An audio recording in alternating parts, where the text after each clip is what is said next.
युद्ध की घड़ी आ चुकी है। महान राजों के वीर महारथी सब लोग माहिष्मति के साथ खड़े हैं। काल सैन्य की सेना भी यहाँ पर आकर खड़ी है। उसके लाखों की तादाद में सारे सैनिक अपने नायक के लिए अपनी जान देने को तैयार हैं। लेकिन युद्ध शुरू होने से पहले कालकिया की तरह काल सैन्य भी माहिष्मति के सामने यानी कि बाहुबली के सामने एक प्रस्ताव रखना चाहता है और वो सीधे आकर बाहुबली से बात करता है। काल सैन्य कहता है कि मेरे पूर्वजों को मारने वाले को आज मैं मारूंगा और माहिष्मति की हर चीज पर अपना हक स्थापित करूंगा, फिर चाहे वो महल हो या फिर महारानी। और ये कहते हुए वह अवंतिका और देवसेना की तरफ देखता है। इससे सारे राजाओं को बहुत गुस्सा आता है, लेकिन इसके बाद फिर से वो कहता है कि मैं माहिष्मति का एक अच्छा राजा बनूंगा और माहिष्मति की जनता के सारे ख्वाहिश पूरा करूंगा, ना कि एक नकारे राजा की तरह जो कि उन्हें 2 वक्त की रोटी भी नहीं दे सकता। ये सुनते ही सारे योद्धाओं का, बाहुबली की सेना का खून खौल जाता है और बस उनके मन में यही होता है कि एक और शब्द बाहुबली के लिए और फिर हम इन्हें जिंदा नहीं छोड़ेंगे। लेकिन इसके जवाब में बाहुबली सिर्फ इतना ही कहते हैं कि मेरी जिस जननी और जन्मभूमि की तूने बेइज्जती की है, उसी जमीन पर लाकर तुझे मारूंगा।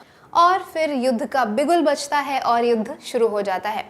सुबह से लेकर शाम तक कड़ी टक्कर दी जाती है। बाहुबली की 5 लाख की सेना काल सैन्य के 10 लाख की सेना के सामने कड़ी टक्कर में खड़ी होती है और जोश से, सारे गुस्से से भरे हुए सैनिक काल सैन्य के सारे वीरों पर अटैक करते हैं। और युद्ध शांत होने का जब शाम में बिगुल बजता है, तब तक पूरी रणभूमि लाल हो चुकी होती है। अब पहले दिन का युद्ध तो समाप्त हुआ और बाहुबली की सेना भारी पड़ रही है काल सैन्य की सेना पर।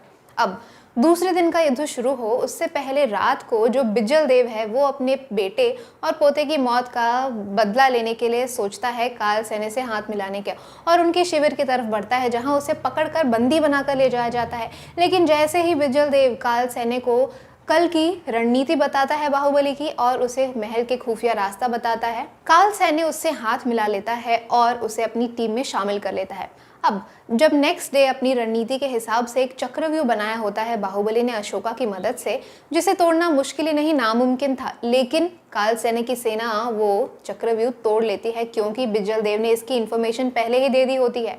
और दूसरे दिन काल सैन्य की सेना बाहुबली की सेना पर भारी पड़ती है। बाहुबली के काफी ज्यादा सैनिक मारे जाते हैं उस दिन युद्ध में।